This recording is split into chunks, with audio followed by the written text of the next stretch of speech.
Hey everyone, this is Haley, And this is Pauline.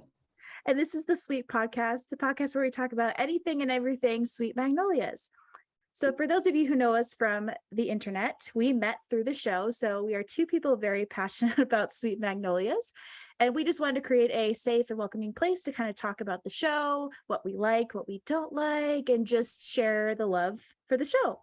So, that's really what this podcast is. I will add some disclaimers. One, you'll see very quickly, Pauline and I are very new to the podcast space, so we have no idea what we're doing. So please bear with us for these first couple episodes while we get our footing. And any feedback that you have for us is always welcome. We want to make this the best show possible, so always open to feedback. And then for those of you watching the video version, if you see us constantly looking to the side of the screen, we're looking at our notes because this is a show that has so many characters and so much happening. It would be almost impossible to keep track of what's going on without referencing Absolutely. the notes, or our episodes would be 7 hours long for us to get through everything. So that's kind of our disclaimer. And so this is episode 1, and we thought it would be a great idea to kind of recap what happened in season 1 and in season 2, because excitingly, season 3 should be starting to film in the next few weeks. So we thought it'd be great just to level set what happened. And then next episode, we plan on building our wish lists or bingo card for season 3 and like what we want to see. So that's all I got. And Pauline, actually, I forgot one more disclaimer.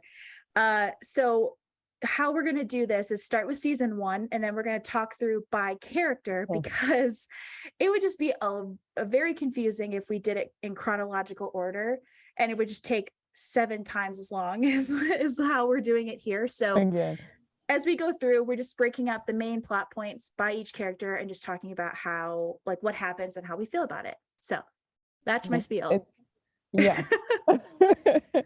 So we're gonna start with season 1 and Maddie, and because this is the first scene, we enter the show with Bill and Maddie's divorce, with Bill cheating on her.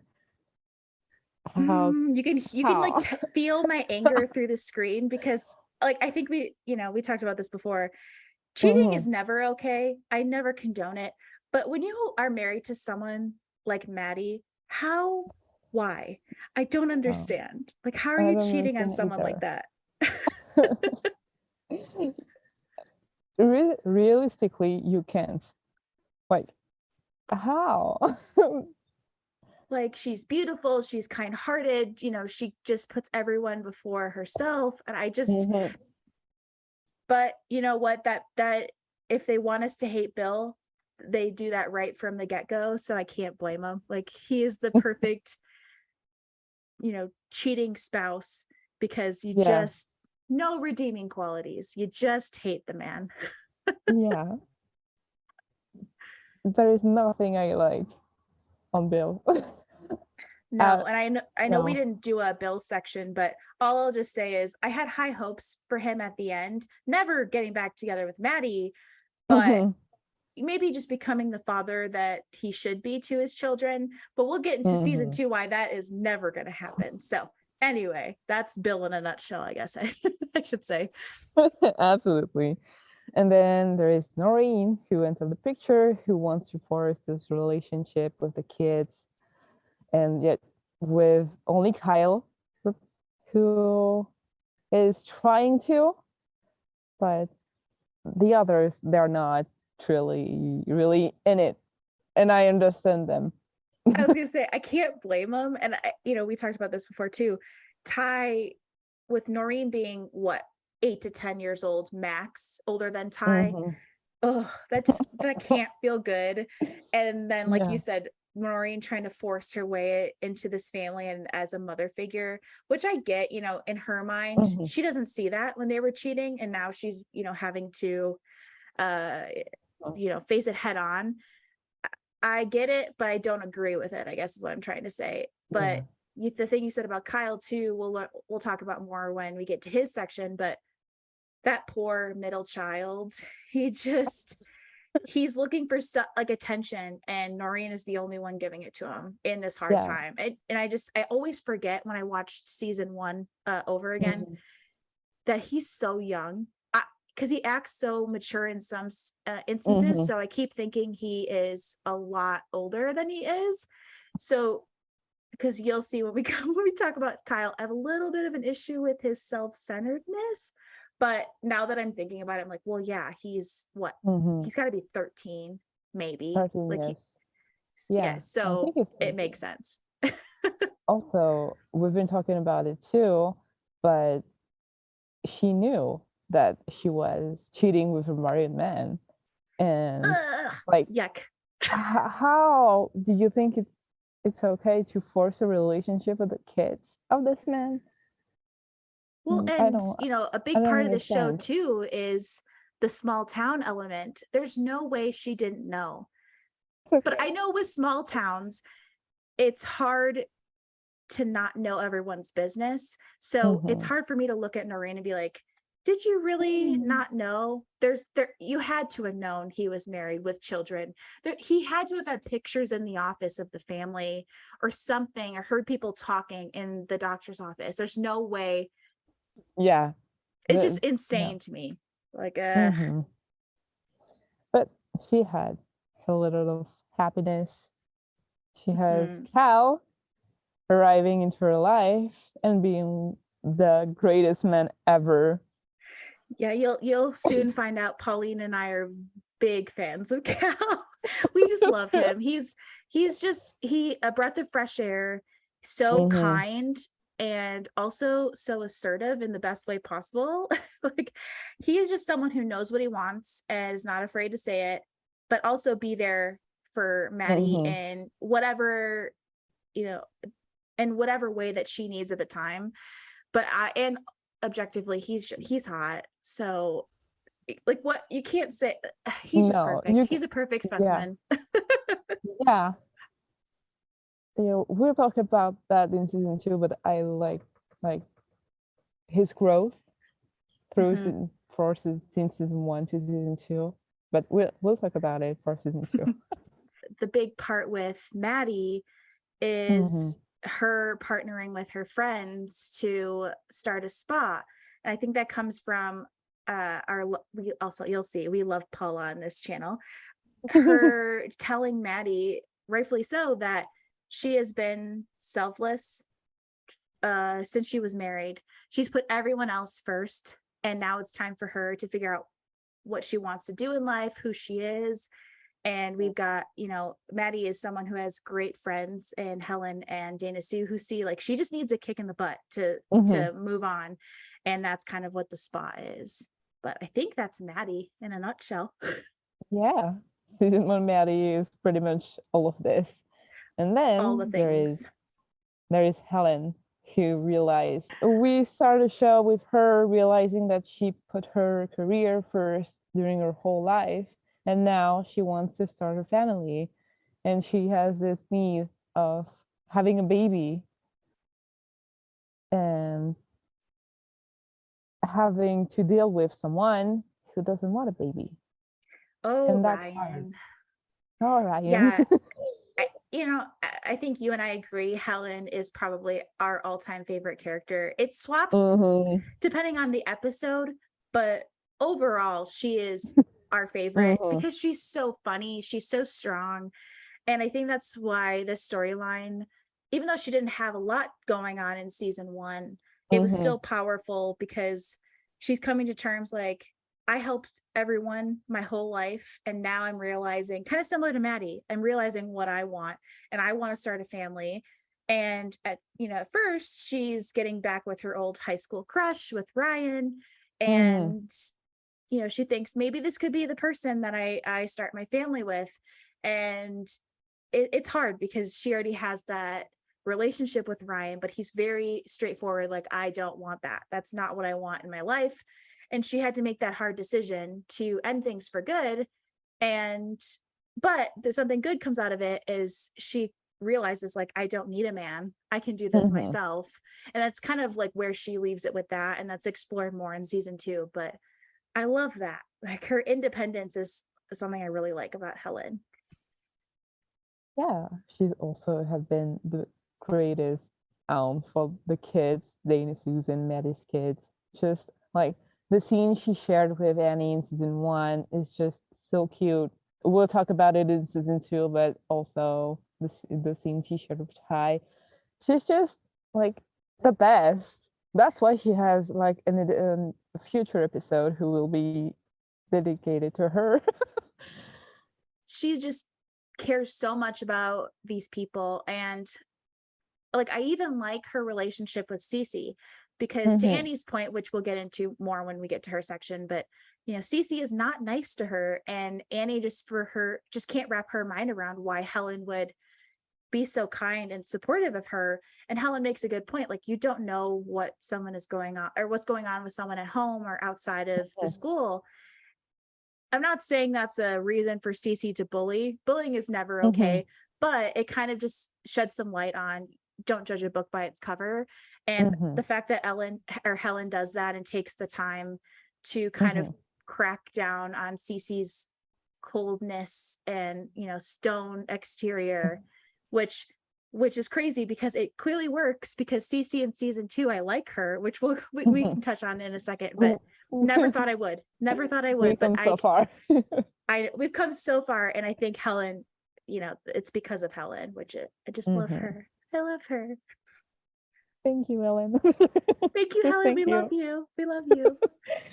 And then we have Dana Sue, who is like she's starting the show with her restaurant. She still recovering from kicking out her husband from the house, and her having to like manage a whole restaurant. And we start the show with her firing Brad. We forgot about him, but Brad. Brad. We forgot about him, but she had to fire him at the end of the first episode, and then she had to deal with the whole restaurant being like the head and not having a sous chef of her during 3 or 4 episodes, which make her very stressed, and also that affects her relationship with Annie, of course, and with the people around her also.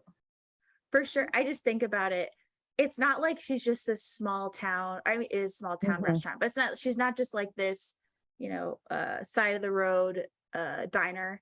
She's the number one restaurant in town. So you can just tell it's not an easy feat to manage that.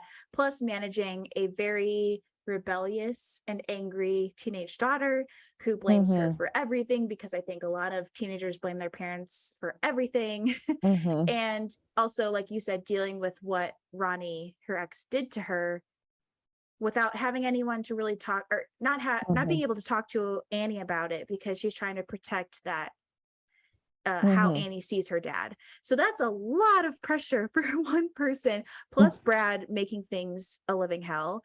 I don't blame her for being stressed beyond belief. That's way too much for one person to manage anyway. And then of course all that stress just leads to that health scare for her. But that's probably the best thing to ever happen to her, because it kind of wakes her up out of that spell and makes her realize, like, I really need to fix how I'm going about life. Like, I'm gonna burn out. This is not sustainable. So Dana Sue. Dana Sue. I think this is pretty much it for her in season 1. So we can go on with Ty, who he is like the golden boy. He's the head of his baseball team. And we see that he has a lot of pressure from it. With also dealing with his family falling apart, it's very hard. There is Jackson. There is a lot of things happening to him in season 1.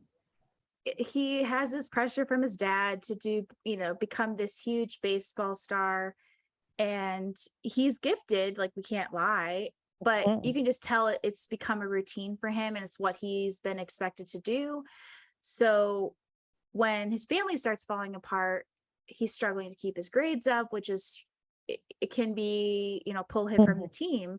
And I think his world just everything was being chipped away like bit by bit, and he's starting to Mhm. like have like to freak out, and obviously breaks down. Has that There's a great scene between him and Maddie where they kind of, Mhm. he becomes emotional, and Maddie just says like, you can do I will be supportive of whatever you choose to do in every Mhm. situation, which it was so great to see that. But yeah, that's a lot of pressure for a teenage boy to have to deal with. Mhm. But I can't imagine it. Plus, you've got Jackson, which we'll get into more in season 2. But that that would annoy me more than anything. Mhm. It's like, just, you can see my life falling apart. Can you give me some slack for like a couple months? Mhm. Thanks, but no, of course he doesn't do that. He's Yeah. Mary Vaughn's son, so. Yeah. I mean, that's hard. First of all, you have your dad cheating with someone who is not even 10 years Blah. older than you. And Yep. then you have your mother who start dating your coach. Like, Mm-hmm. baseball was a safe place for him. Like, it was a place other than school, other than his friends or his family. It was just Mm-hmm. him. And now that her mom is starting to date his coach, like his two words are colliding. Mm-hmm. And with all the rumors going around with that scene with like Kyle, um That's right. and That's right. Marivon. Uh, it's just, yeah. I forgot about that. Like, baseball to him was his only stability in his life at this point, because he knows how to Mhm. do it. He knows he's good. It's practice every day. It's something he could put his focus on when the rest of his world was falling apart. So, and as a teenager, you're not really thinking about your mom's happiness initially. You're thinking, how could you? This is literally the one thing I have going in my life, and this is the why'd you have to go after this person? You could have anyone you want, but you're going after this person. Well, we see Cal, so I can't blame Maddie, and I'm sure it's slim pickings in the small town. But to Ty's point, like, teenagers just don't think like that. But you can just tell as time goes on through season 1, he sees how well Cal treats his mom. Mhm. They're warming up to it, and especially in season 2, they get that bond. So that's just a Mhm. lot. And then, of course, the Annie of it all. Those two have so much drama. It's insane.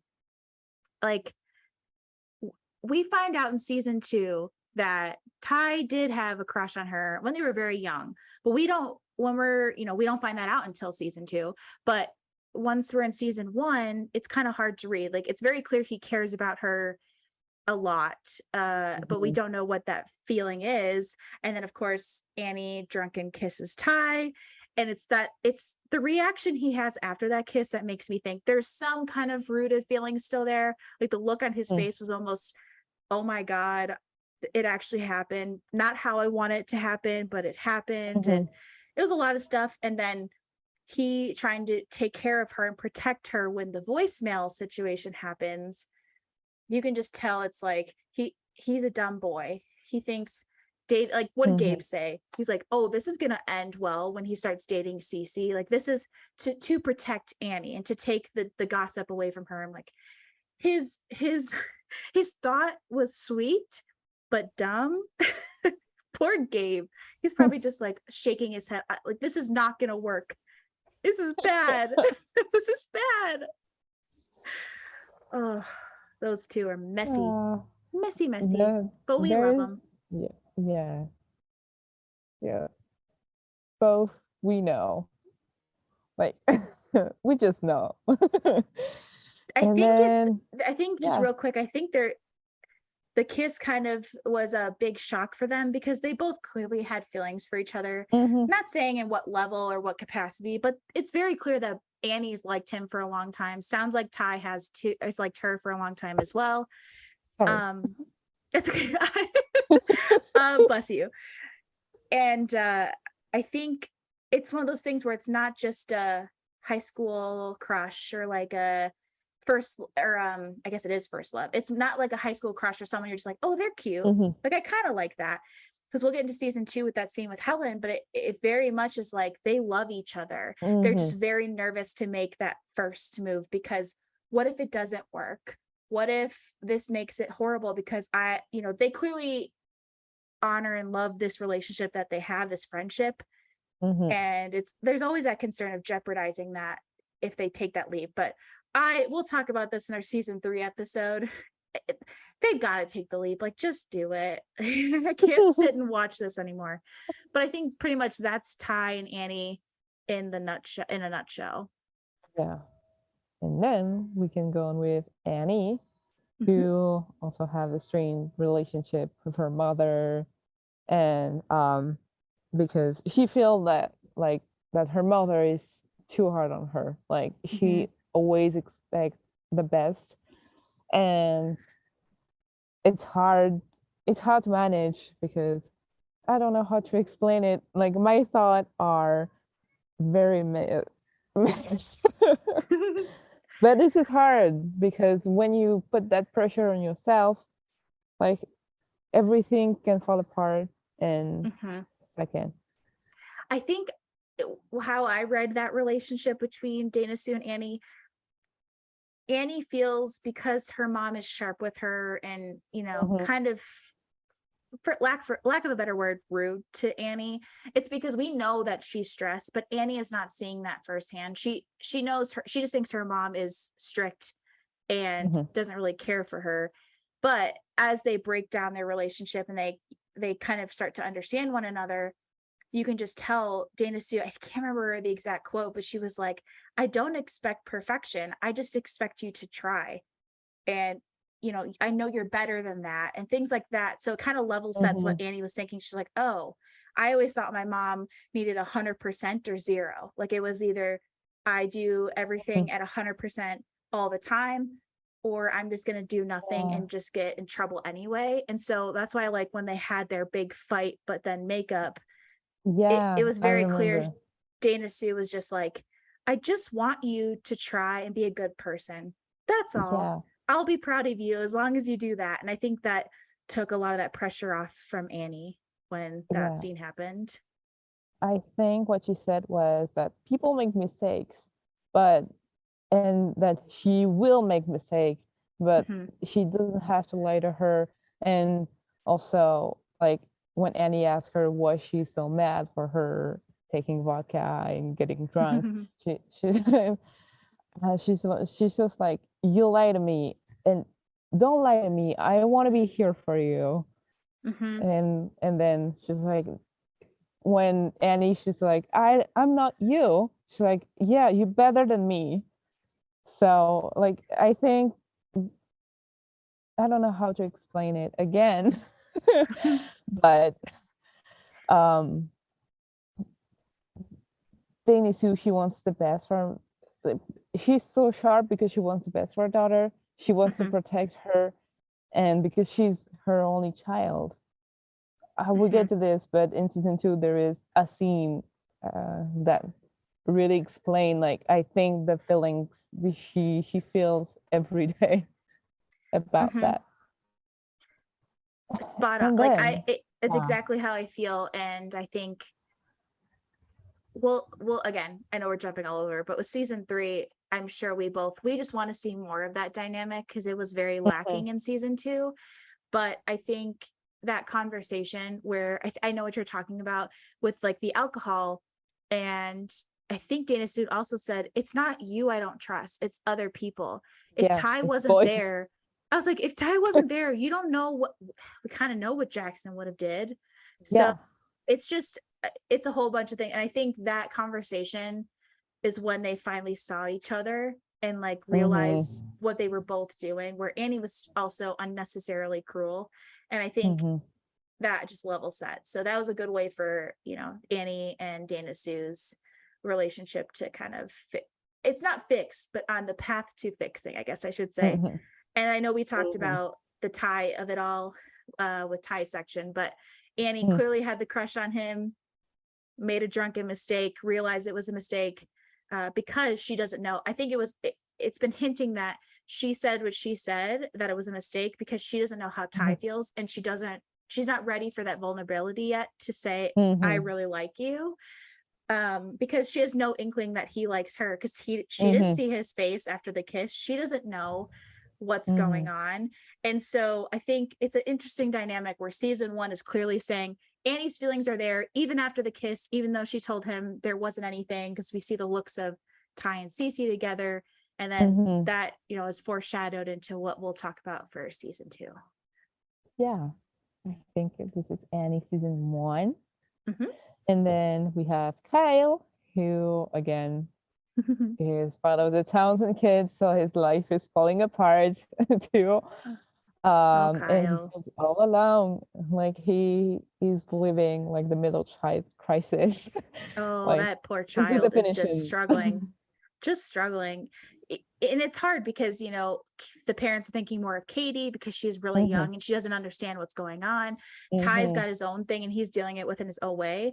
So Kyle's in that weird middle spot where he's like, I'm not at a Ty maturity level yet as far as dealing with these kind of hard problems, but I'm not a child like Katie who can just be explained kind of really precise and clear and then deal with it as it goes. Like, he's a little more mature than that. So I know that's like the whole thing, but it's like, poor Kyle. I just don't know how else to explain it. That, and then never getting that love that that Ty gets from his father.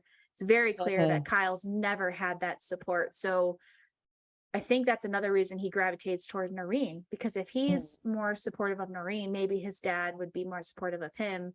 But it's very clear that that doesn't happen. Poor Kyle. Poor Kyle. Also, I think we can agree that his feelings for Annie were just weird. Having a cute crush on her, that's fine. That wasn't the issue. It's like the obsessiveness and like ownership he had over her. It's odd. And thank goodness that season 2 Kyle finally comes full circle, because I guess I should say a 180. So he's nothing like season 1 Kyle by the end of season 2, which is great. But season 1 is rough. It's really rough for that boy. Yeah. And then he runs away in episode 9. And I'm gonna be honest, I don't really remember what happened in the church scene between him and Maddie. I just know that this is very emotional and I cried, but I don't really remember. Something along the lines of Kyle hinting that he didn't think anyone would even care if he left. And he kind of was hinting like, I just need a break. I want to be on my own. And that kind of was the first time that Maddie heard those words and was like, I didn't know you felt this way. Like, you don't talk to me. How am I didn't know. And it opened Maddie's eyes to how much Kyle is struggling, because he reminds me of people I know where they bottle things up internally and don't express how they feel, and they don't realize they're doing that. And so I just think of Maddie, how would she know? Yeah, she probably could have been more attentive, but she's dealing, I'll give her a break. She's dealing with a lot. So I just think it's just they're again, like how Dana, Sue, and Annie finally saw each other. That's the moment I think Maddie and Kyle did the same, where Maddie finally heard, oh, my child is really, really struggling with this. And then Kyle understanding, oh, hey, maybe I was a bit selfish and just thinking about what I wanted to do. I never thought about what this would do to my family. So I guess the only other note I have for Kyle, I know we didn't write it down, but this is the Bill, when he gets him those tickets for Hamilton. And I was so like, oh my gosh, he's actually making an effort to create a relationship with Kyle. And then season 2 happens, which we'll talk about, where it's like, that doesn't even matter. Okay, that was a wash. And then let's get into secondary characters. I don't know really how to say it. Yeah, characters that are there, but they're not the main focus. Yeah, I guess we're getting to those characters now. Let's talk about Eric. Is at the same place as Tom in this. Yeah, judging by those who are watching the video version, you're going to see us smiling very largely. We love Eric. We love him so much. Eric fan. Oh yeah, Eric fan club, 100%. He's just great. And again, he's just, again, supportive, such a rock for Dana Sue Mm-hmm. in the restaurant, a rock for Helen, and clearly hinting towards a building up romance. And Mm-hmm. he's also there for Isaac, which I keep forgetting about. I'm like, that was a great scene when, they're in the forest and Isaac is finally telling him what's going on. Like, I'm here to find my birth parent, and basically I'm here to find my family. And Erica's like, you did, like, you found your family, like, we're here for you. And I was just, my heart melts every time I see that scene. And he is a secondary character, so we don't really know a lot about his backstory, but it's kind of hinted at. So that's Mm-hmm. definitely explored in season 2. But yeah, we love him.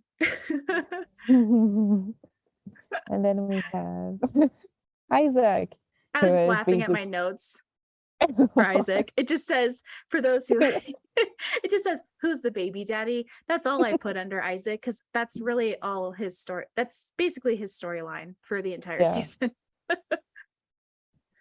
yeah.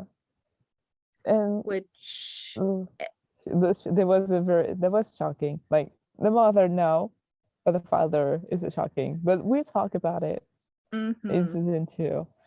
We can go over just Marivon and Paula, like Oh yeah, two, like they were not the main focus, but I Marivon, like we love to hate her. I love She's her.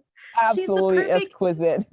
I was like, she's the perfect villain, because she's like, you can sense there's a little bit of vulnerability and there's a reason why she is the way that she is. So I'm hoping they explore that more in season 3. Mhm. But she's so just mean, like just straight up mean, that it's so fun to hate her, because it's the people that are true enemies that you can't really sympathize with, and they're just mean because they want to be mean. Those aren't fun villains. That's why I love her, because there's clearly a reason that she is the Mhm. way she is. So I hope we find out what that is. But we love Mary Vaughn on this channel. Uh, Love to hate her, I guess I should say. yeah. And then there is Paula. Paula. I love her. She's very funny. She's probably one of the funniest character on the show. Like Mm-hmm. it's just I I love like, and she's just so like pure. She I don't know how to this is She's someone that is so yeah. accepting and loving of herself, that it, like, it's this Mm-hmm. positivity that radiates. And she's a big reason that the spa happened, because she was Mm-hmm. like, this is the time in your life, just do it. And I just love her. And she knows what loss feels like with, losing her husband. And so she's there supporting Maddie through I know it's Bill doesn't die, but like, it's a loss and she's still dealing with it. I just love Paula's amazing. And Mm-hmm. I guess the last person we didn't talk about is Noreen. I'll Yeah. just say I don't care. It's like Mm-hmm. it's not like I dislike. It's not that I like. I just have no interest in that kind of development. Yeah. Sorry, that's just me. This Maybe. is probably the same. Like somehow I felt bad at some point for her because Bill clearly doesn't care so much about her.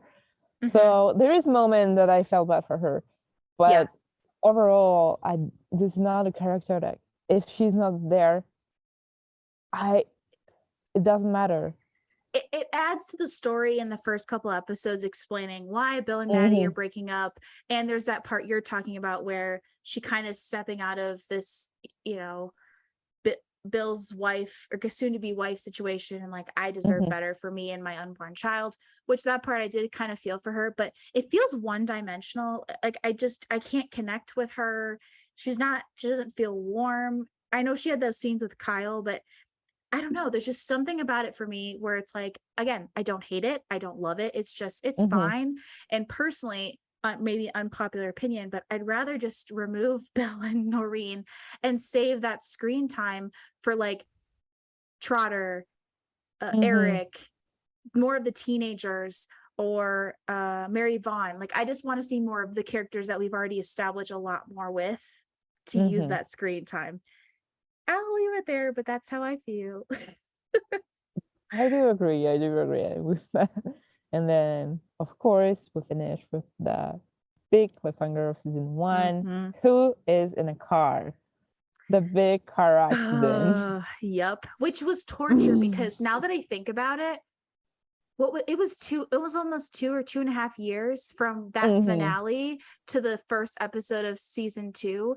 That is a long time to wait. It's like Stranger Things level, where it kind of ends and you're like, I gotta wait 5 more years until I know what happens next. Which I think this is just me being antsy because I'm used to everything being streamed and dropped instantly. But 2.5 years is a long time with a cliffhanger like that. And we know Yeah. this show is not shy when it comes to cliffhangers. They don't care. They're always going to do that to you. So that one was, yeah, like, Kyle runs off, clearly upset about, between him and his brother Ty. And then Ty, Annie, Nellie, and Jackson and Cece, they all run after. And then we find out clearly there's a car accident. Kyle has, I think, broken leg. Well, you don't know what it is, but he's clearly injured. And then they're saying there's a second passenger, and then black screen, end of episode. And that was it for 2.5 years. Oh my God. I remember watching that scene and being like, when the paramedics goes to the parents and says, yeah, like it's Kyle. And in my head, I was like, there's second passenger, I'm sure of it. Oh, And absolutely. And then when the episode finished, I was like, but we don't know who is the second passenger. Why? The Please way give it my to me. stomach the way my stomach dropped when it went to black and then the credits started to roll, I was like, what? That's the end? I was so I remember being pissed, but you know what? I don't want to give more, add more like gasoline to the fire, I guess what I'm trying to say. But that is a way to pique interest in television shows where you're angry because you need to know. But it works great when there's a year between seasons, not 2, 3, 4 years. Then it becomes annoyance. But yeah, so that was the main cliffhanger. And then the smaller ones were Bill decides to shoot his shot and ask Maddie to get back together, which is like, okay, that makes no sense, but sure, do your thing. And then obviously who's Isaac's dad, just hinting towards that's clearly going to be a big plot point in season 2. And then the last one, what's going to happen with Dana Sue and Ronnie, because Ronnie is clearly back in town now. I think that was about it. That's season 1. And that's already a lot. That's what I'm saying. This show is just crazy. Yeah. We love it. We clearly love it. It's just, you almost need to keep a notebook to track. Like, clearly we have notes here to track everything that happened. It's impossible. It's so many people, so much happening.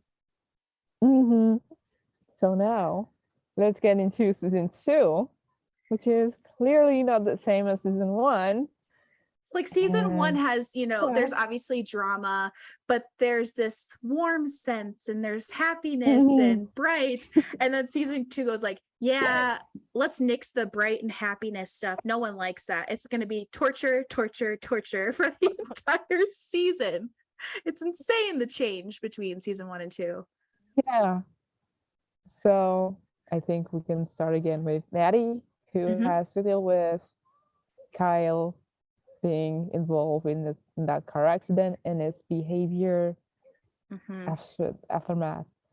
And this is hard for her because he is not talking, and she wants to understand, and he's just rude to her, with everybody. And I think it's that pent up anger again that he had last season, because the time between season 1 and 2 is hours. Like it clearly just keeps going, so there's no break. So he's clearly dealing with all of this pent up anger. And like I mentioned before, Kyle is the person that is going to hide his emotions deep inside until they explode. And that's exactly what happened. But poor Maddie, because that scene in the church we talked about in season 1 was clearly eye-opening, that her son is struggling, and this can't make it any easier. So to your point, she's really trying, but Kyle being Kyle is having nothing to do with that. But that gives us very good scene between her and Paula, And like when Paula says something around um like you can like you can stop your your kids being hurt, like they will be hurt, and that's okay, that this is, you're not in fault, like, and that scene is very, very emotional, and is, I just like, I had like, I was like, oh my god. You can, again, we're big fans of Paula on this channel, so she's the one that gives so much wisdom to these the moms, or the Sweet Magnolias. And to your point, Maddie is trying to fix everything, because that's what she does. She always tries to fix things, and she's sitting there watching her son fall apart. But Paula's like, he has to. You need to let him do that. He needs to be the one to acknowledge how he feels and put himself back together. You'll be there, like, Paula saying to Maddie, you'll be there to help him put the pieces together, but you can't protect him from never being hurt, because they're gonna be hurt. So, oh man, Maddie breaks my heart. And then she had to deal with Mary Vaughn going after Carl's job, and like dealing with Carl being very nervous about it, because we see it. So in season 2, like he's getting really stressed out about that situation, and she's just like a rock for him. And I love to see that. Like, I love that from season 1, where we were introduced to Carl like the perfect man. Like he is nice, he's smart, he's just incredible, he's handsome. And then we saw more flaws for him in season 2, and I really appreciate like the breaking of the perfect man that we saw in season 1. Absolutely. And I love that that Maddie was here for him through that. And I 100% agree. I think it humanizes him in a way, and I think with what happens with Cal, I guess we can talk about this because we didn't really write anything for Cal. Poor Cal. He basically gets arrested at the end of season 2. I have a feeling Maddie's gonna have a hard time dealing with that at first, but she's gonna come around and think, you know what, he was there for me through all of my difficulties. I need to be there for him, and it's kind of gonna build that strength and that foundation for them. And I think they're going to become very serious in season 3, like cough, engagement, maybe pregnant, cough is my guess. But I don't know, fingers crossed. But I think, yeah, great point though, that he was put on this pedestal and seen as this very perfect person. It was really nice to see that he too has flaws, and that Maddie is there to support him and not just run away. Like, it's just great. Yeah. And overall, the season, she just gained a lot of self-confidence. Like there is scene in in season 2, sorry, that if they would happen in season 1, she wouldn't have done it alone. And then season 2, she just doesn't give a fuck about what people say. Love it. She's just going for it, and I love that. And that's why she became like, probably she was on the top 5 in season 1, but I think she's like 3rd in my season 2. I think we're exactly aligned, because I never like disliked Maddie. Like, again, like you, she was in my top 5 last season, but seeing her grow this backbone and just not give a shit about what anybody else says, it was so fun to watch, especially seeing Bill just crumble and just, watch this strong, independent woman that he screwed up the relationship for. It's like, you're just like, yes, Maddie. And so it was great. I want more happy characters, please. Seeing them like be boss ass bitches is what I want to see. Like, I loved Maddie this season. I think she had a lot going on, but it was really great to watch. Also, she had to deal with Belle having 100 kids in Serenity. I had to take a step. Alert. Yes. Yeah, sorry. It's been out for a couple months, my friends. So spoiler alert. But the fact that if you're watching this, you're seeing us freak out, because we never in a million years guessed that Bill was going to be Isaac's father. I never had that. Never cross my mind. I never thought No that one. because he cheated in season 1 and then they're Mm-hmm. slowly starting to build him up. So he just came off my radar when I was thinking like, who could it possibly be? And when they said it was Bill, I was like, you're kidding me. You're actually kidding me. And then it makes me think, how many other kids does he have? Is he got 20 somewhere? I wouldn't be surprised at this point. Like, it's insane. No one expected this. No one. People, everyone that I know that have watched the show, well, like, I'm 100% sure it's Ryan. Yep. And I was That's what I like, thought. same. And finally, like, oh God, seriously. I What? remember my jaw actually dropping and I had to rewind and I was like, did I just hear what I heard? It's still clearly by our reactions, it still shocks us that he in that scene where Maddie finds out, Mm-hmm. like gut wrenching. Like I was in tears because just the disgust on her face was like, our relationship was never real. It's kind of what she's thinking. It was all a lie. You never loved me. And that's another layer of stuff she's going to have to deal with next season in regards to Bill. And we'll talk about it next episode about season 3, but the kids, oh my God, when the kids find out, it's going to just, all hell's going to break loose. It's going to be so bad. Ugh, Bill. Yeah. But I remember like watching the scene with my best friend, and I was like, right before the scene happened, I was like, just imagine if it's Bill, like Isaac's dad. And my best friend grabbed my arm and she's like, did you hear what she just said? Because she just said that Bill was dad. Like, no way. It's just oh my God. That's why next season I'm so excited to hear. Like, I know this has been a storyline that's been happening for both 2 seasons, but I'm so excited to hear about what happens between Peggy, Bill, and Isaac. I want to know what's going to happen because clearly Isaac and Peggy made their truth and their deal. It's going to be an uphill battle, but they're dealing with it. But the the Bill part of it is where I'm struggling. Like, I have no idea what they're gonna do. So that's something I'm actually really interested in seeing unfold. Somehow I feel bad for Bill because he didn't have a clue about anything about that. And like, you can't blame him. And I don't know, I have mixed feelings about that, but I can't blame him for not being there for Isaac, but at the same time, he didn't know that Peggy was pregnant.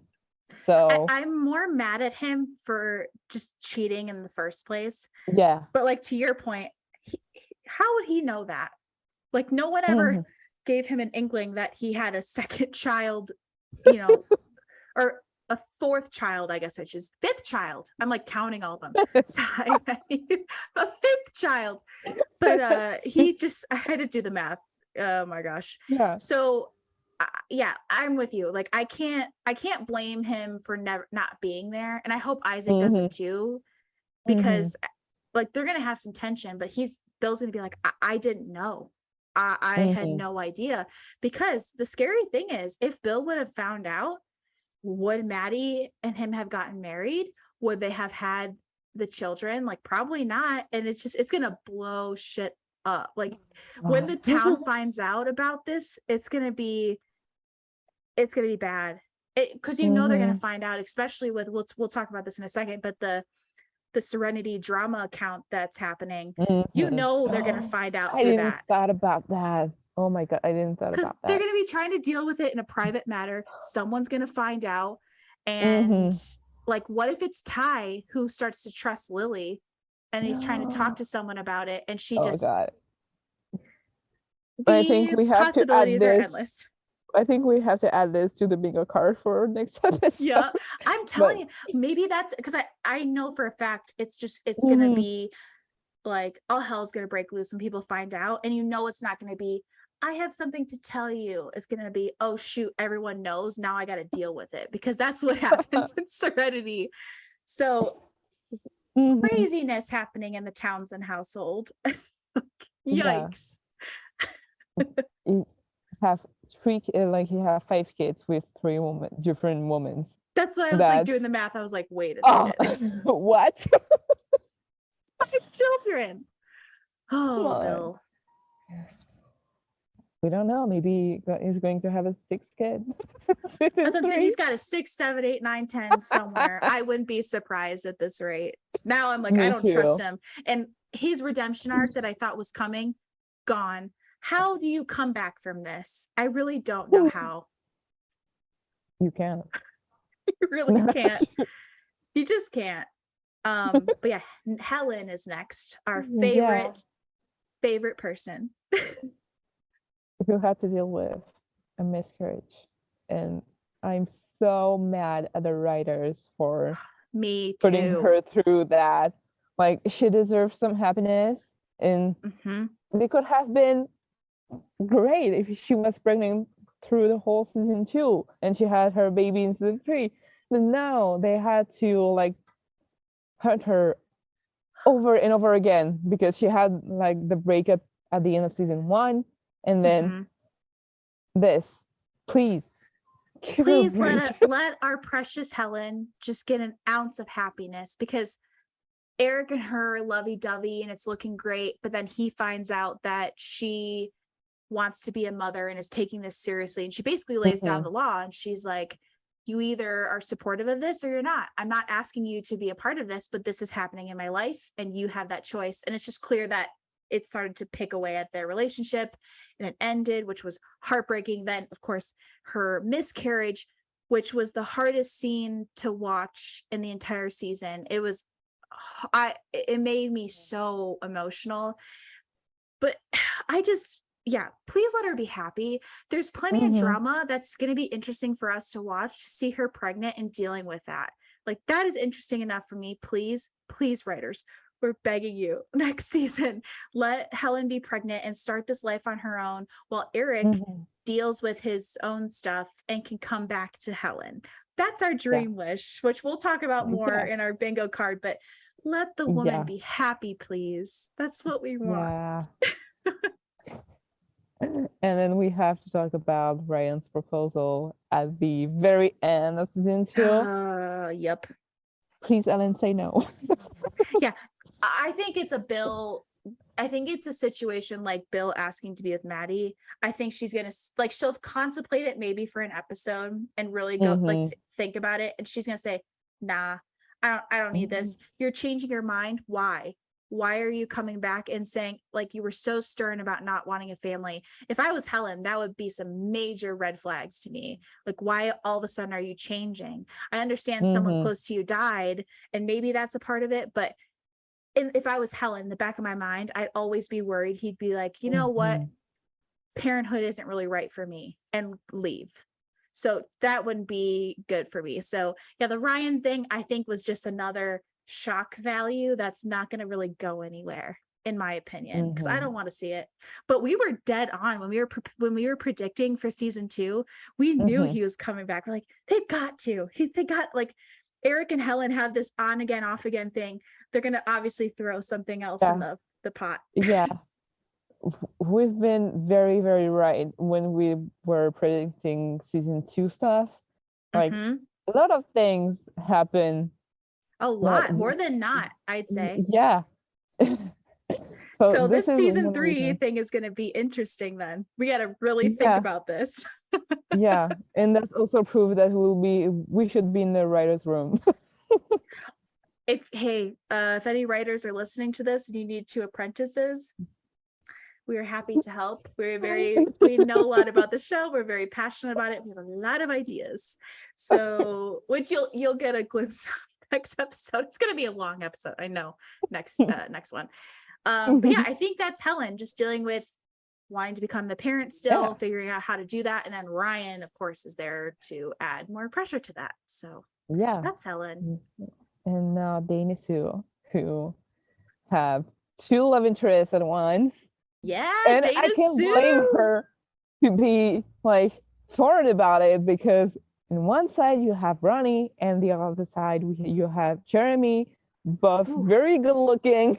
Oh, that is a spot I would not complain to be in. And they both represent 2 different things. So Ronnie is that her past and means something to her daughter, and she has that obligation to, maybe I do need to try to make this work, because he made a big mistake, but maybe it's because of Annie. It's worth trying to figure out and work through and see what we can do. But then another part of her, rightfully so, is like, I was cheated on, man. I want to have some fun. And look at Farmer Jeremy. When a guy looks like that, I don't blame her for also wanting to go down that avenue. So that was fun to watch. I'm not gonna lie, I really like seeing Dana Sue be like, I don't care. That's not my problem. That's your guys' problem. You figure it out. I'm gonna have both. Both, please. They're like, it's not really an option. Like, No, that's not working. Please make a choice. Love Jeremy. Yeah. I hope he has happiness somewhere, but I get why she wants to give Ronnie another chance. We love Ronnie too. Yeah. He made a big mistake, but he's such a great actor. It's so fun to watch. So I hope we see more of him. But again, can't blame her. I would do the same thing if I was her. So two beautiful men fighting over you. Yeah. Love it. But at the end, she chose Ronnie, and then she had to build back this relationship with him. And like, she can't forget that he cheated. And at the same time, she really wants to try to rebuild the relationship, not just for her, but also for her daughter.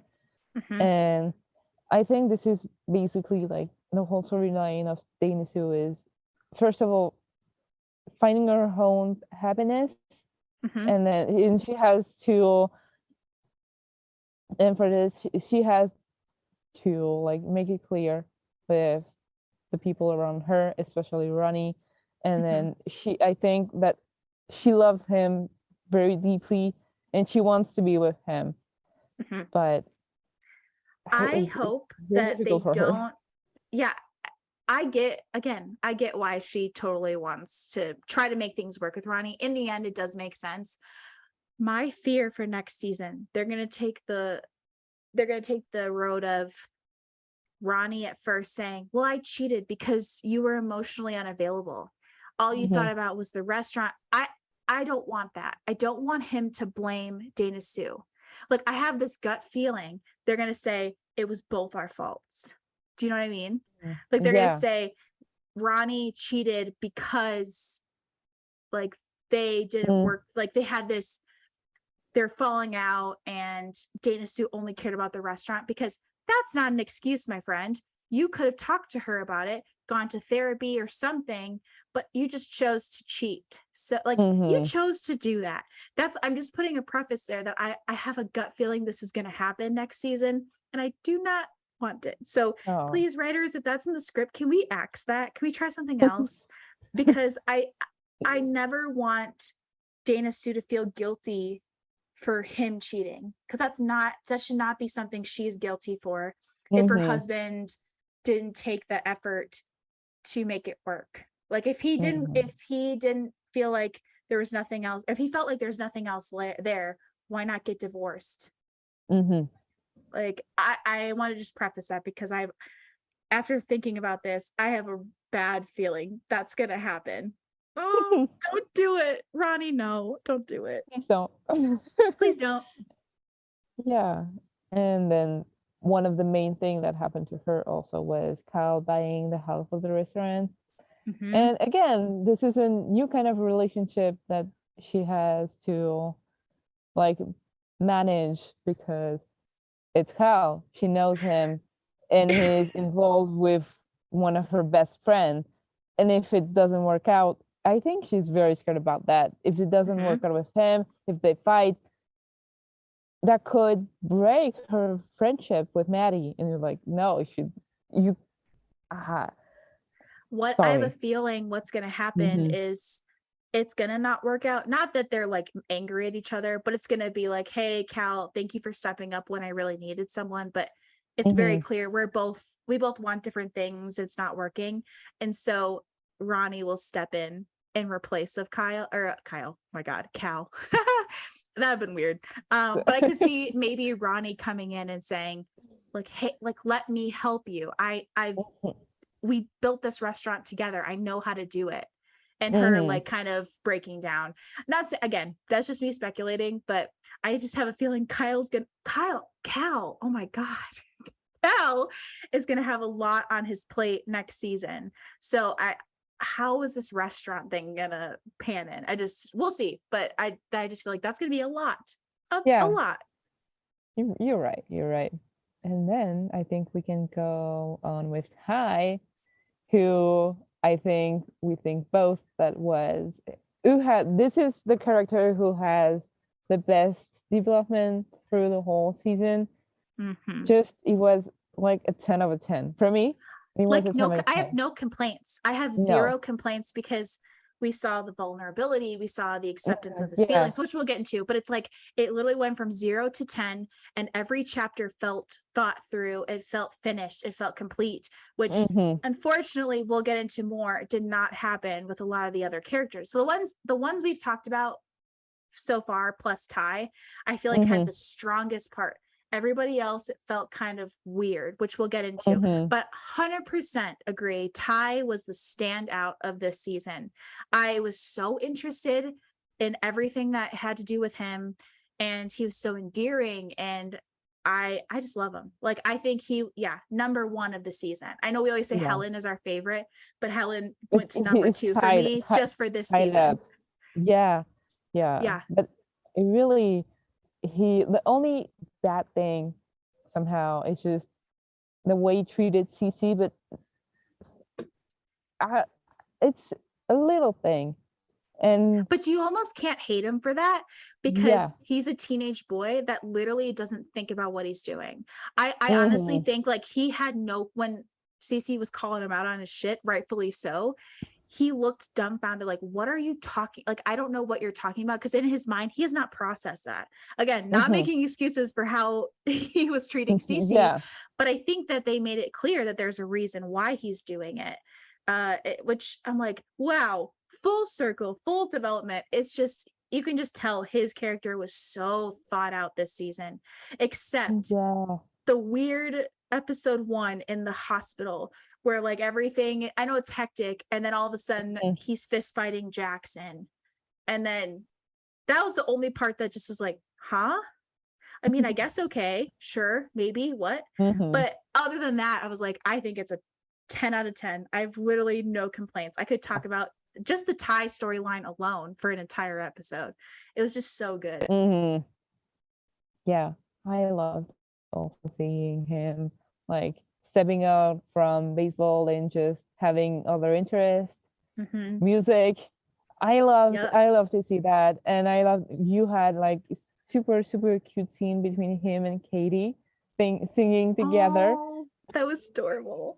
This is probably one of the most adorable scene ever, and I just love that, seriously. And I'm so happy to see him like getting more mature and like just doing things for himself and not like trying to be perfect for his father or his mother, even if Maddie did not like pressure him to do baseball. But I'm very happy that he did things for himself. Who knew Ty breaking his arm was the best thing that was ever going to happen to him? Like, seriously, he probably thought his world was ending, because every teenager is going to think like that. But who knew that that arm break was going to change the trajectory of his entire life? Because like you said, he had to take a step back from baseball. And in his mind, that's his entire world and his personality. The whole theme with him was, when I don't have baseball, who am I? I don't know what I want in life. Plus dealing with these clearly jealous feelings with Annie and Jackson and not knowing why he's jealous. At first thinking it's a protective nature because we all know how awful Jackson is. So I get why he was at first kind of like, what is going on? But then as the season goes, it's very clear it's becoming jealousy. And who knew I would love Cece so much? She's just like, I can see, I have eyes. I can see you like looking at them, and all you do is talk about them. And for some reason, I love that breakup scene between Ty and Cece, because the way she's like, you clearly still love her, your kindergarten crush, you still have feelings for her. Mm-hmm. And he's kind of like, no, because I think he just put up this barrier and never dealt with Mm-hmm. these feelings, especially since the kiss incident in season 1. And of course he's sad, and then that brings that oh my god, why did I reach out like that? That was weird. Oh my god, I'm like hair in the eye, and I'm like freaking out. But then it leads to that amazing conversation with Helen, where Helen's talking about the breakup and with Eric and trying to figure out like what she wants in life, but also giving Ty advice, basically saying, when you love someone, it's worth it. Mm-hmm. And we find out that's when it's really the aha moment with Ty, because he asked, can you go back to your first love? And Mm-hmm. it's very clear he's not talking about Cece, my friends. He's clearly talking about Annie. So I just think you can tell season 1 was about Annie figuring out her feelings and coming to terms with them. Season 2 was the exact same for Ty. So I swear to God, if season 3 doesn't have them come together, I'm gonna flip this table. I'm gonna be so mad because Me too. like it's been set up perfectly. Like season 1, we see it from Annie's point of view. Season 2, we see it from Ty's point of view. Now he's got to get rid of the Jackson of it all, which we'll talk about in a second. And I hope they come together, because writers, if you're listening, we've been waiting like 5 years. Please, please, please, like, please help us out. But anyway, long story short, it was just so fun to watch Ty go from feeling like his life was falling apart to that coffee scene with Jackson, where he's literally like sad that he knows they're dating, but also this glimmer of hope that now he knows how he feels, and kind of going into what that means and how he's going to explore it. I was like, what a great way to cap off that character for the season. I was like, beautiful, beautiful. Loved it. Great. Yeah. And because we're talking about Ty, I just want to say that Cece went from one of my least favorite characters to one of my favorites in season 2. I just love the boss. Like she was like girl boss. She was so happy to be with Helen. And I really hope, sorry, I'm making my table move. That's okay. But she went from like that girl who like who's like, I don't give a fuck. And then she like the fact that Ellen gave her that chance, and now she's just like she's so happy to work with her, and I really hope to see more of that bonding in season 3, and I really hope to see more of Cece. Seriously. I was gonna say, we did not have that on our bingo card for season 2. Like we never thought. See, this is what I'm saying, is like the Ty and Cece of it all, they had full circle development, where when we get into Annie's story, it feels like it was stopped. And we'll get into that. But I would have never guessed I wanted Cece to come back for season 3. But now I want her to come back so bad, because I want to see her living her life, literally getting accepted to all of these colleges and just not giving two shits about anybody else. I seriously want to see it. I love her. Yeah. Never would have. Yeah. Again, not on our bingo card at all. Absolutely. For season 2. But yeah. No. Let's go to the juicy stuff with one of favorite character. She was one of our favorite characters in season 1, and then she became one of our least favorite characters in season 2. Annie Sullivan, what did you do? Like, again, I know you said this before. This has nothing to do with Annalise's performance. It has everything to do with the story she was given. It was like, I think the reason we're so harsh about this is we are two people that loved Annie in season 1, because we know she's going through that teenage turmoil, but she's also building a backbone, figuring out what she wants, has her photography thing and has other interests. And it was just so fun to watch her. And then we were so excited for season 2 to find out she becomes self-centered. She becomes rude. She doesn't like, she gets some attention from one boy and changes her entire personality. And sadly, her whole storyline was about a boy. They didn't touch on barely anything to do with Dana, Sue, and Ronnie, which is I personally thought was going to be the main, storyline for Annie. I knew there's going to be some teenage love stuff, but I thought for sure Annie's full thing, most of her storyline was going to be about the family dynamic. And so when you hear us talk about it, we don't mean to be extra rude. We're just really disappointed in what happened in season 2 with Annie.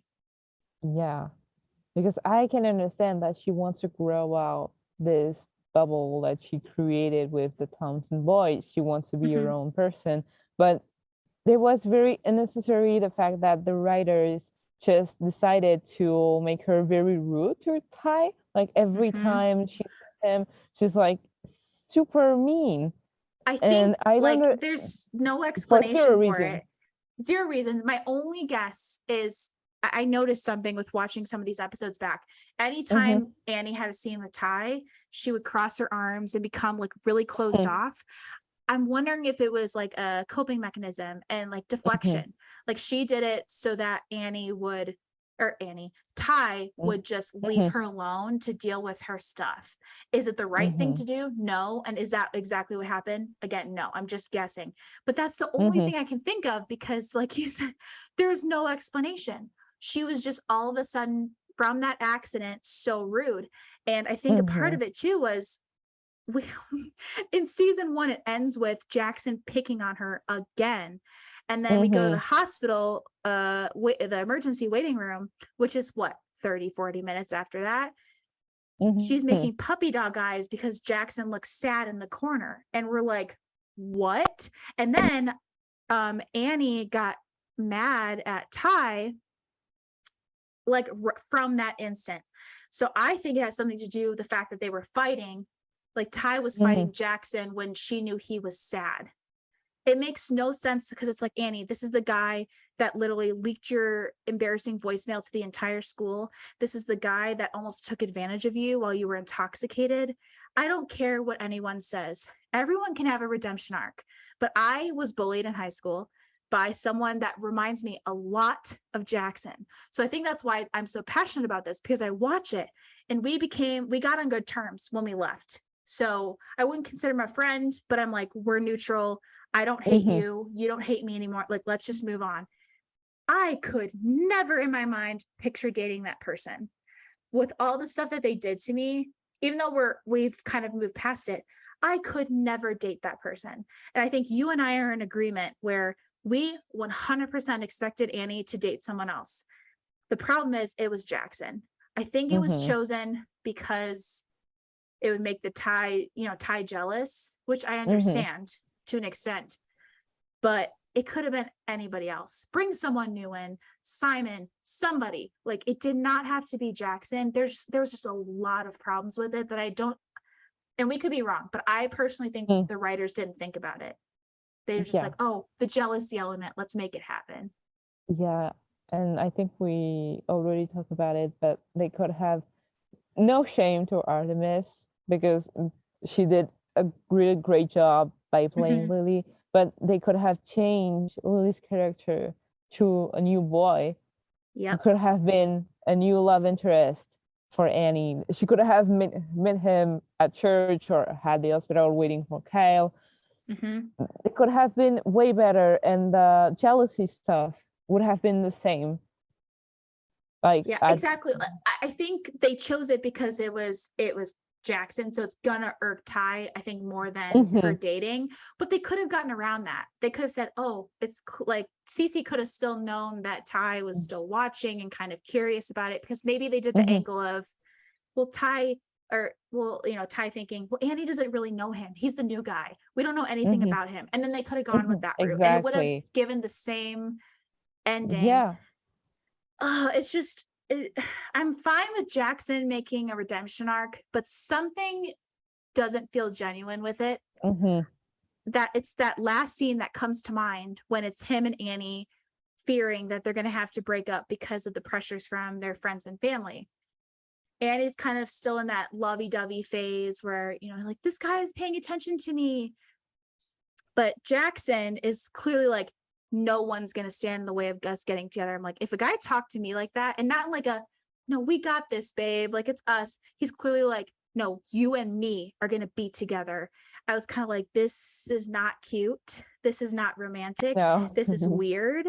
And so, and this, yeah, that's pretty much it for Annie, because it's her whole storyline was Jackson. And I'm like, what? This sucks. There's no photography. Like none of the things that we loved about Annie were visible. Like I think I said this before.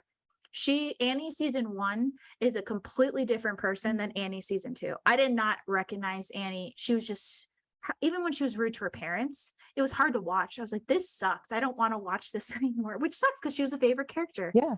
But not in season 2. Yeah. And she changed also her mindset about her parents being back together. Like in season 1, she's like, I want them to be back together. And at the end of season 2, it's like, I don't want them to be back together because they're going to gang up on me. Girl. Like, make up your mind. Yeah, it's just it was just very, I guess we'll leave it here. It was very hard to support her and really enjoy her romance with Jackson, because we know who it is and who she became to have this relationship. So I hope in season 3, that's a plot point where we find out. I don't want more heartache for Annie, but I kind of think she needs it, because I have a feeling I'd love to see Jackson. We find out he's not with her for all the right reasons. Like he's using Annie to try to become a better person, not because he loves her, or it has something to do with pissing off Mary Vaughn and the other families or something. I don't want to break Annie's heart, but I think she needs to snap out of it and realize how toxic this relationship is. I don't use the word toxic very lightly, but it's very clear this relationship, even though from the outsider who maybe doesn't know the history of the show, it's like, oh, the scenes are cute. But when you know more about it, it's really not cute, in my opinion. So I just hope that, like, we'll talk about this, but with our season 3 bingo card, but please, writers, if you're listening, please don't have them together the entire season. Like, can they break up in like the first 3 episodes max? Please. We had a whole season of them together. I don't want to sit through a whole nother one. I'm begging you, please. Please. I'll pay you. You got Venmo? I'll pay you. Like, I can't sit through that anymore. But yeah, God. so sadly, Annie was not a fave in season 2. And this is a real waste. Seriously, this is a real waste. Still makes me sad. It still makes me sad because again, like, we loved her, and it was just, her scenes became hard to watch instead of enjoyable in season 2. This is sad to say, but I hope that she will have. I never thought I would say that, but I hope she will have a redemption arc in season 3. Agreed.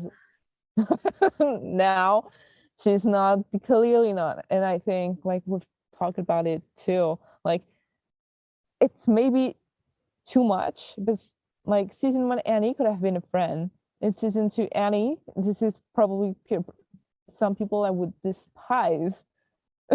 Sorry, but this I wouldn't like talk to her because I would feel very uncomfortable around her. I agree. And that's sad.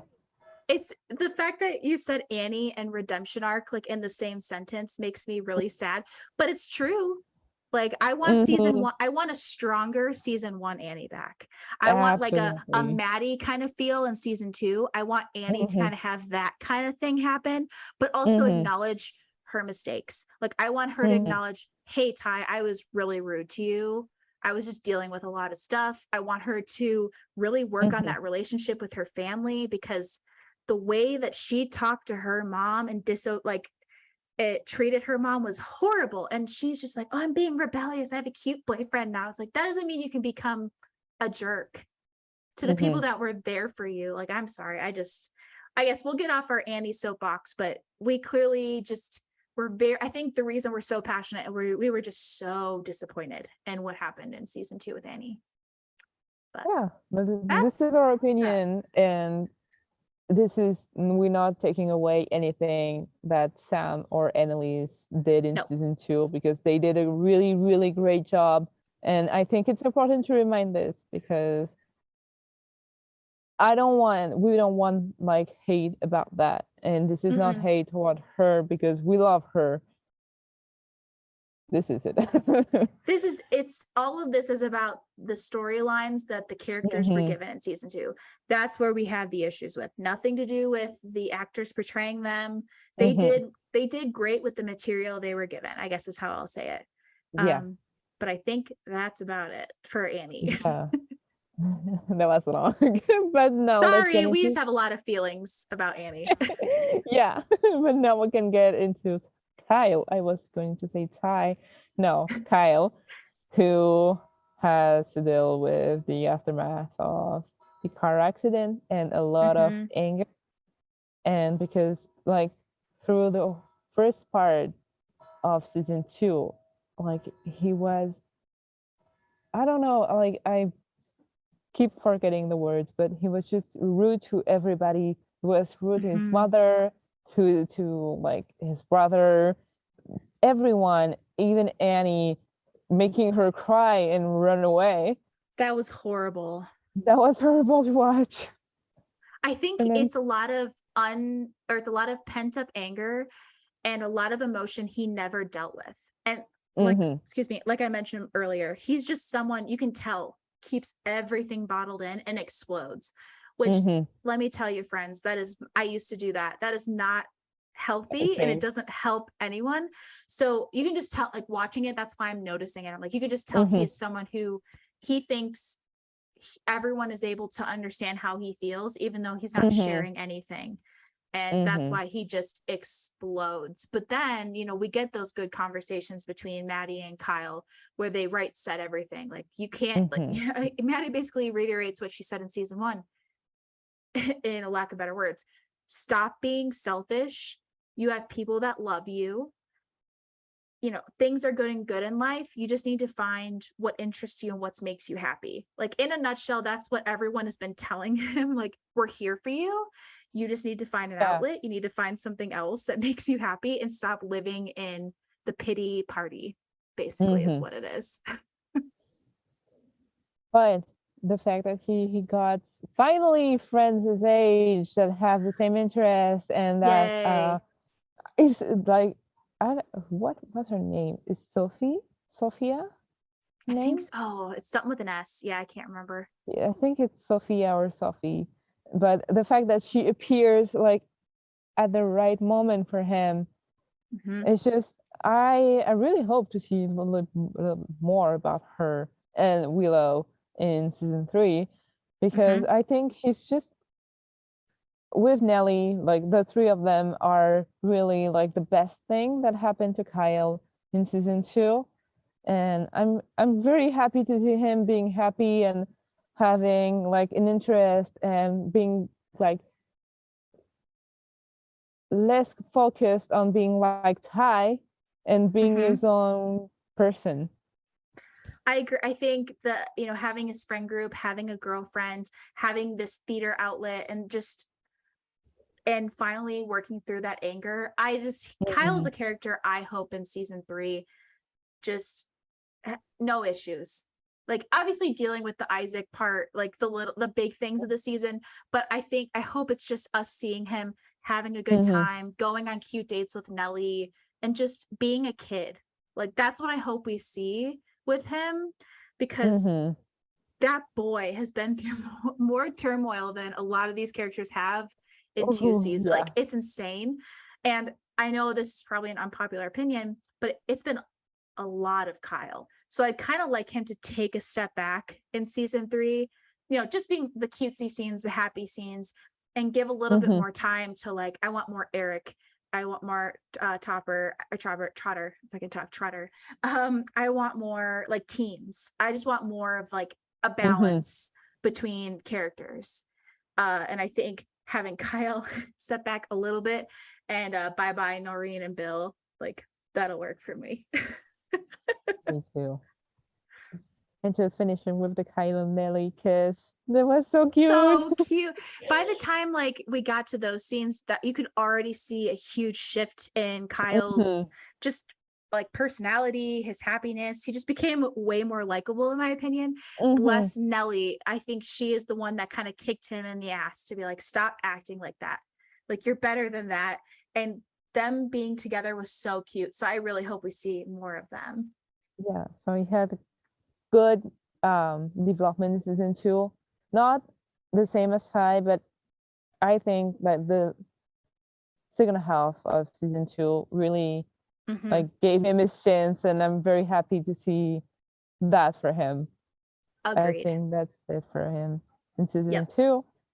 And now let's get into Eric, who was such a rock for Ellen. And yeah, just them being together is just the cutest thing ever. And I'm so happy. Like, I really hope season 3, like, they will be together once and for all. Sorry, Mm-hmm. once and for all. Yep. But yeah. Like, it was like they gave us a taste and they're like, yoink, like, you're done. I don't, and I'm like, no, please. This goes back to a rant about Helen, just let her be happy. But I think Mhm. what's going to happen is he's going to have to really deal with his past.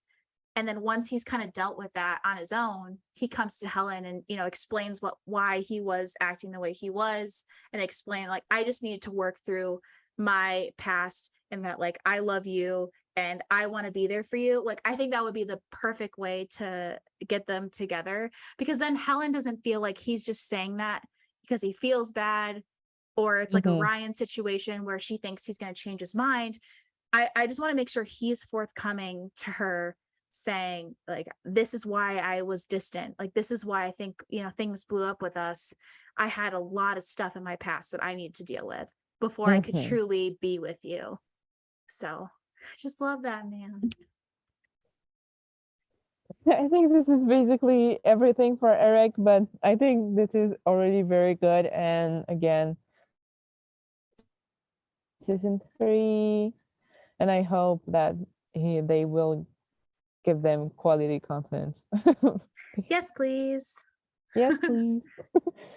And then I think we can go to Isaac, who was kind of a huge part of season 2 because Mm-hmm. his storyline was who are his parents, and then we quickly figured out that it's Peggy. Wasn't very Mm-hmm. surprising because everyone knew it, and It was pretty um obvious, like, they were yeah. dropping hints towards it. The way I Hmm. always picked it up, when the way Mary Vaughn was acting towards Peggy, it was almost like a protectiveness. And to me, I was like, oh, Hmm. she knows something about Peggy that people don't know, and she is gonna go to bat for her. So I always thought, yeah, I think we were all pretty sure that it was Peggy. But the Bill part, again, never would have in a million years guessed that. No, yeah. And the second part for him in season 2 was building this relationship with his biological mother, Mm-hmm. which is very cute to see. And now just waiting to see more of them in season 3, I guess. Yeah, I think it's going to be like, this Isaac storyline is going to just keep continuing because there's a lot to unpack with it. Like, I think next season it's going to be him and Peggy continuing Hmm. to build their bond, but him coming to terms with Bill being his dad, and also having to deal with the wrath of the town when because everyone's going to find out. Yeah. Like, early on is my guess. So having to deal with the aftermath of people knowing that Bill is his father, and yikes, I wouldn't want to be in Yeah. his shoes right now. And So having to like be introduced as the big brother, actually, like the that's older so brother. weird. It's so That's weird. so weird. Ugh. But yeah, I think I that's think pretty much all. we didn't mention And Noreen, then, but she yeah. obviously had the baby, but Hmm. that was her whole thing, was just kind of Yeah. Maddie and her, again, not Yeah. becoming friends, just putting their differences aside and just moving on, Yeah. which was, I think, a big part. We didn't talk about that with Maddie, but I think that was a big part of her confidence boost, because that was one of those things holding her Mhm. back. And then she's like, all right, like, I figured that out. And I think that helped Noreen with, because you can tell Noreen had a lot of guilt, but I Mhm. think that was it. I don't remember anything main, Yeah. like any other main stories. I just want to say that I saw some people say that they want to see Isaac and Noreen together as a couple, and I don't want that at all. Please, I don't, that's I don't see it. I no. don't see. No, I don't see it. I'm sorry, but I don't see it. I think Noreen needs to pack her bags and just start over, like leave town and start over, because this town is just, I don't know. I don't know what she's gonna. She either needs to find someone to be supportive, that support system, but I don't think it's Isaac. And I just don't know if that's in Serenity. I can't unless we meet someone new. No, But yeah, no, no, no. no, I really don't need that. Like, Agreed. please don't. And I think we can go on with the cliffhanger of season 2, who was the biggest one was obviously Kyle being arrested and for defending himself and Maddie at the Sullivans. Like this, like he's already, season 2 is already picking away at that perfection, which is making us like him more. But that sucks. Like I think season 1 or season 3 is going to open in jail, like him sitting there and Maddie posting bail or bond or whatever, and being like, Yeah, "What is going on?" And, it's gonna affect his job. It's gonna affect everything. He's gonna yeah. go through a depression episode, like some sort of Hmm. sad, like there's going to be a lot going on with Cal, I think, in season 3. I, I think we didn't talk about it, but I think they are setting up things for her ex-wife to come back That's because right. I believe that he had like um previous Mm-hmm. case of being like violent. Yep. I don't know. Violent. Yep. Yeah, violent. Sorry. There you go. And then, and I think we're gonna see maybe she's going to come back. I think so. I think a lot of people from people's pasts are going to come into this Hmm. season. So, like Ronnie, who he cheats on with, we think we kind of met her in one of the other cliffhangers. I think Hmm. yeah, his Cal's ex-wife is going to come back, or maybe a friend of Cal's, something from his past to kind of. I think that's needed to help Maddie understand. Like maybe Yeah. Cal's been through a lot and needs someone to know he's really been working on it, and but this is a flaw of his. Hmm. So yeah, I would put money on someone's coming back for Cal for Yeah. sure. And then there is this crazy woman that I like to call her this because she's probably crazy that happened like that just arrived and goes to Annie at Frances' funeral and says just, are you like, do you know Dana Sue? Like, yeah, I'm her daughter. Yeah, you look like her. And then later we saw her, I don't know how to say it in English, but the video that Ty shows to Dana Mm, Sue, Ellen, and Maddie yeah. on the gossip on the Instagram Yep. Serenity, and I'm like, I think she's going to cause a lot of trouble in season 3, I and think I think she's the mistress. I think it's yeah, I think it's the woman that Ronnie cheated on Dana Sue with. And he clearly like cheated once and ended things, and she's that kind of person that is not okay with that. And I think it's just going to build, and just it's going to really make Dana Sue and Ronnie have to deal with him Hmm. cheating before, which I just don't know who else she would be. She's got to be, obviously she's related to the Sullivans. I just can't think of Hmm. who else it would be, but yeah, she's crazy. She's legit crazy. Yeah. And then the last one was, you mentioned it, but the Sweet Serenity Instagram account, which I'm just, it's fine. I just think it's a storyline that's been done so many times, but I'm hoping they do a twist on it. But I have a Hmm. feeling, we talked about this before, but Lily either runs it, like Annie's new quote unquote friend, either runs it Hmm. or is in connection with the person who does. So she's the one who's been getting the gossip to post, because I Hmm. think, they were at the church, Annie and Lily were, and Annie's kind of talking about something with another friend, and Lily's like, wait, what are you talking about? Trying to like eavesdrop in. And Annie's like, I don't Yeah. tell you things because you tell other people things. Like you don't, basically, like you can't keep your Yeah. mouth shut and you share everyone's business. And Yeah. so I have a feeling it's got something to do with that, because something also that was Mm-hmm. weird with Lily was them Mm-hmm. kind of hinting that she would be a romantic love interest for Ty. But it's very clear he's in love with Annie, and I don't see him trying to date another person anytime soon. So I think it's going to Mm-hmm. be a very one-sided chase. But I'm wondering if Lily is doing it because she has ulterior motives, like she's trying to get dirt on Annie, or the moms, or I don't know. But With yeah. all of this, I just think that if they do things right, I think season 3 will be very like Annie centered somehow, because with Mhm. the mistress coming back, with her relationship with Jackson, like Lily going after Ty, but not really, like you said, who might not have the best interest toward her. Yeah, I this is sad to say, but I think she will be very, very hurt in season 3. I think so too. I think it's going to be, I think Jackson and Annie are going to fight a lot. And I think it's going to Mm-hmm. stem from Lily and Ty like hanging out. Like I think she'll be kind of flirty with him, and he's just like not, Mm-hmm. like he's just being friendly. Like I can see Ty, and then Annie being very similar to what Ty did, making comments like, what are they doing? Because she knows how interesting Lily is and doesn't want Ty to get hurt. And then we see Mm-hmm. Jackson in Cece's shoes basically being like, why do you care? Because we Mm-hmm. know Jackson, I think Jackson has an idea that Annie has feelings for Ty. Like clearly, he's the one who leaked Mm-hmm. the voicemail and heard all that stuff. So I think, oh, sorry, I think that Jackson like has a insecurity about that, and I think that's what's going to cause we'll talk about that more in season 3, but I think that's what's going to cause Jackson and Annie to break up, is like they're not with each other for the right reasons, and it's very Mm-hmm. clear that Annie likes Ty still. It's got to be that. So Yeah, I think we're done with the we recap did of season it, 1 and 2. This is which going is to a be very lot. long. I This is a know. lot.